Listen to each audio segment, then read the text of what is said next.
มื้อนี้ก็มาเที่ยวมาแสวงบุญ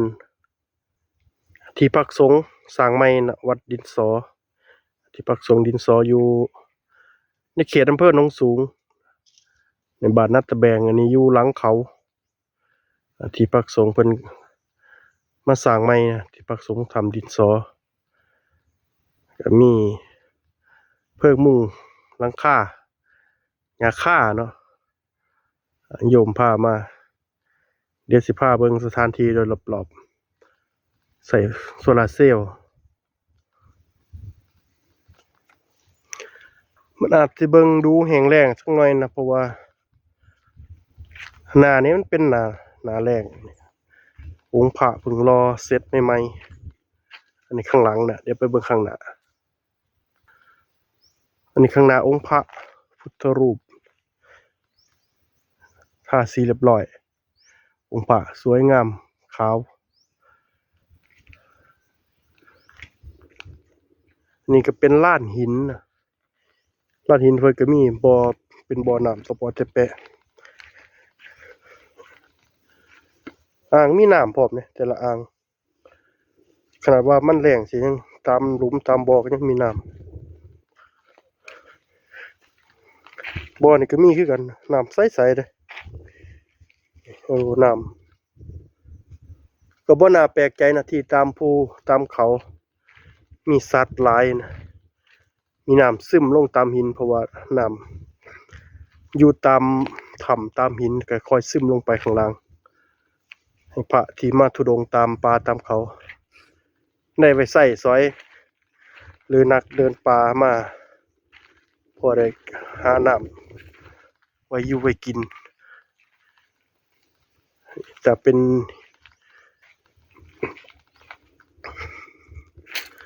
ก้อนหินเนาะเป็นก้อนหิน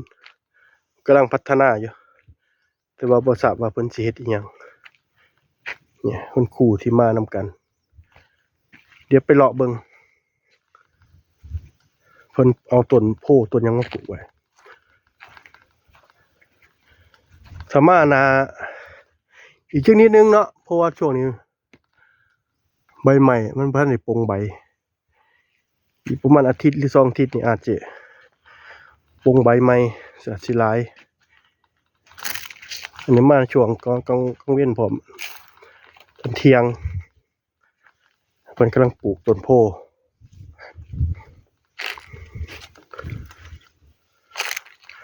แท้นี้เขาเจ้าก็มาหาเห็ดหาเก็บเห็ดเพาะอันนี้ก็สุดลงไปนี่ก็สิเป็นหน้าผาเก็บไปเบิ่งให้มันของมันสุดนะ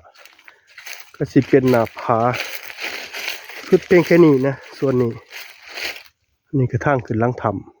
ำนี่ไปส่องเบิ่งหน้าผาจักหน่อยนี้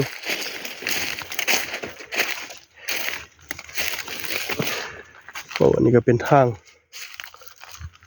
มันกวาดมาเนี่ยสุดแล้วได้นี่สุดละสำหรับคลิปนี้ก็ขอจบเพียงเท่านี้สายลุย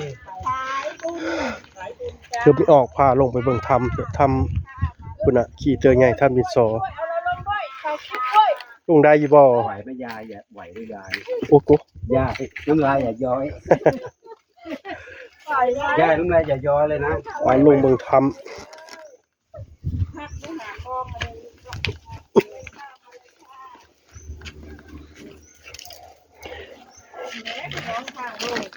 มันเป็นนะเนาะมันคือน้ำซออันนั้นน้ำซออันนั้นเป็นท่าเบาเป็นเบาโอ้ยตกกระถ่ายข้ามรู้สึกกันแล้ว ไปย่างลงไปนี่นะตกกระเอาลุ่นแล้วนั่นส่งมาให้ก็เอาของเพื่อนของมันทันแล้วโอ้ยนะทางลงเบิ่งทำดินสอเพลอกลอยหน้ากลอยตายแล้วกล้วยจะบอกหลายบอกเฮ้ยงอกกล้วยเฮาโอ้ไม่ยากนี่เลยถ้าอยากได้กลอยเนี่ยรู้แล้วรู้แหล่งกลอยก็คือคอยลงเนาะทางมันล็อกคอกแขกตกปกแปกตับด้วยนี่อันนี้หน่อไม้ไหลอันนี้ หน่อไม้ไร่หน่อไม้ไร่ก็อ้อหน่อยามฝนเดือน6เดือน7ถ้ำสติปัฏฐาน นี่ทำเสริญสติปัฏฐานเอาไว้ภาวนาตามปกติแล้วนะตามผู้หน้าผานี่นะที่มันเป็นหน้าผาแล้วมันจะเป็นธรรมพระธุดงค์มาจำพรรษาหรือมาปรากฏอยู่ตามธรรม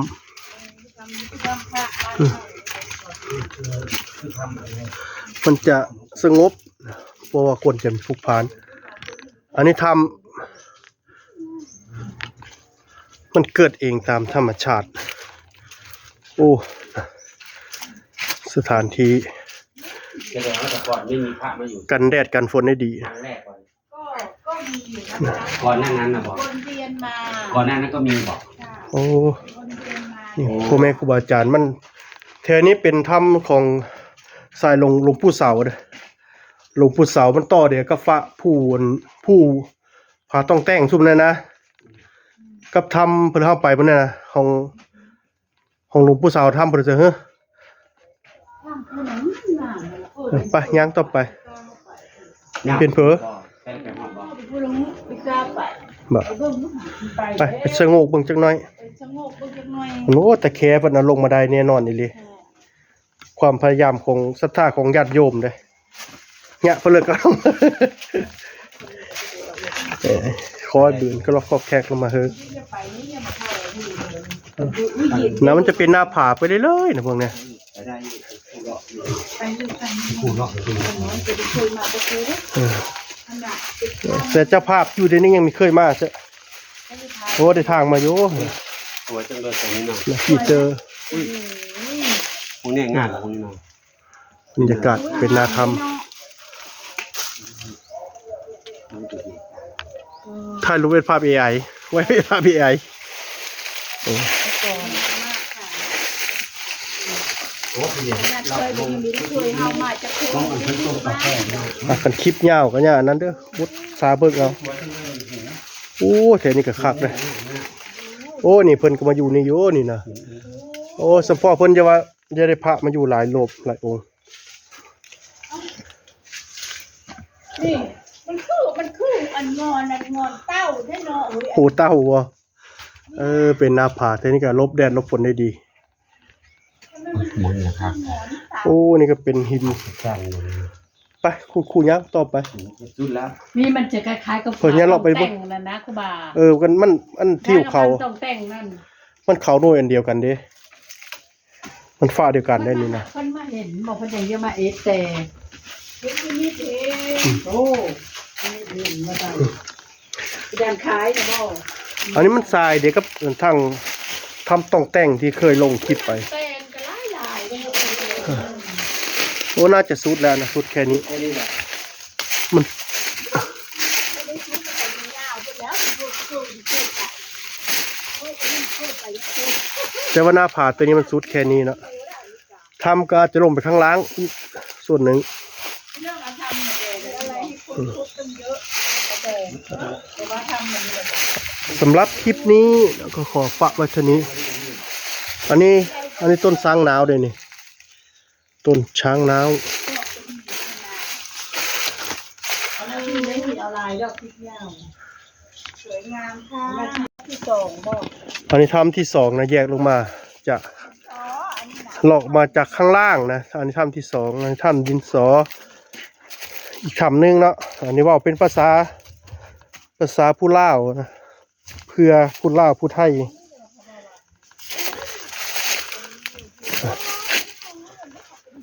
คนละฟัง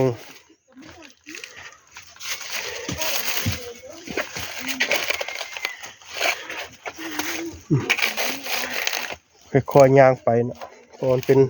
ขึ้นมาได้เขา แต่หิน ได้มาเขาได้ขึ้นมา มาจอก ข้างล่างก็เป็นเทียงหน้าของชาวบ้านภาพอาจจะสั้นเนี่ยจังน้อยเด้อเพราะว่า เอาไปเลยมาวัดได้ถึงเหรอ ทิ้งหน้าเขา คืออันสังกะสี นี่ก็ เขาขึ้นมาหาลูกไม้ลูกมันเป็น พระเพิ่นก็สิมานั่งภาวนาอยู่ตาม ขอบหน้าผาแบบนี้เป็นหยังจังมาแบบนี้ติตามหน้าผามันจะเพิ่นว่ามันกันฝนได้เวลาฝนตกมันก็สิช่วยบังฝนหน้าผาก็สวยงามเชียเตอร์มันก็มาห้ามกันนะเชียเตอร์ดูแลวัดแถวนี้พร้อมเป็นผู้อุปถากในวัดคารวะที่พักสงฆ์เนาะที่พักสงฆ์ทำดินสอช่วงนี้กำลังก่อสร้างที่ท้องน้ำของทา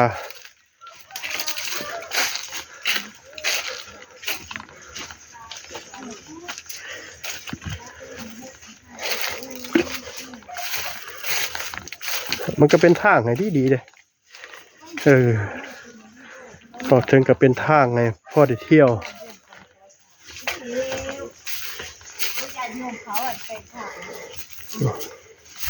เมื่อบิณฑบาตก็ลงไปตามนี่เนาะลงไป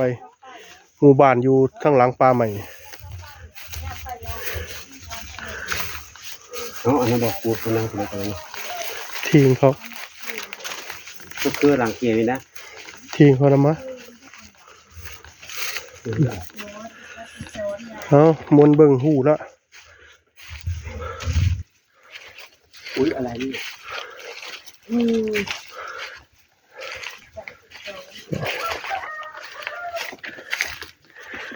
เปลี่ยนจากลำวงนะมาเขาทำนี่ตอนเสาร์อยู่ในวัดถ้าเป็นหน้าฝนแต่ไข่หน้ามันขึ้นมันสีงามอีกแบบหนึ่งเลยอันนี้หมู่บ้านนัตตะแบงโอ้เนี่ยบ่เห็นดอกที่เพิ่นไปบิณฑบาต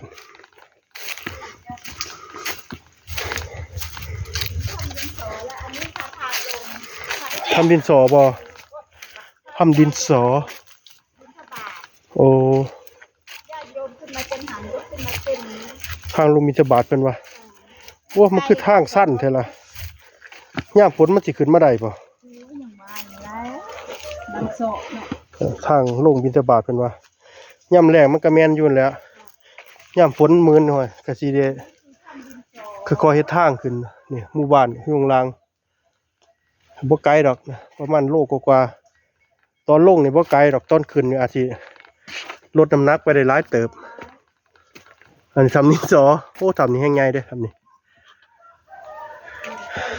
ใหญ่แต่ว่ามักทำแหลกมากกว่านะเพราะมันมีแผ่นนั่นปิดทางหน้าไว้บางลมบางแดดอันนี้ที่เพิ่นมาพักอาศัย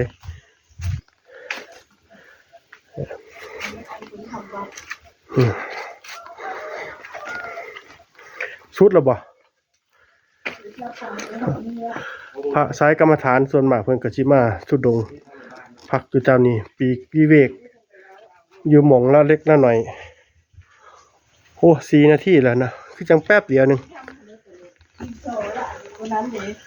เบิ่งให้มันสุดนะไปมันสุดแต่จังสีลมเย็นข้างบนก็จะเป็นต้นเครือตะห่อมายังมาแล้วตอนไหลสดนะเครือบอระเพ็ดสุดแล้วนะหอดก็ขอขอบคุณในร้านทุกท่านที่เขามาเบิ่งคลิปจนจบอีเตอร์ยามมาก่อนเขาขอเจริญพร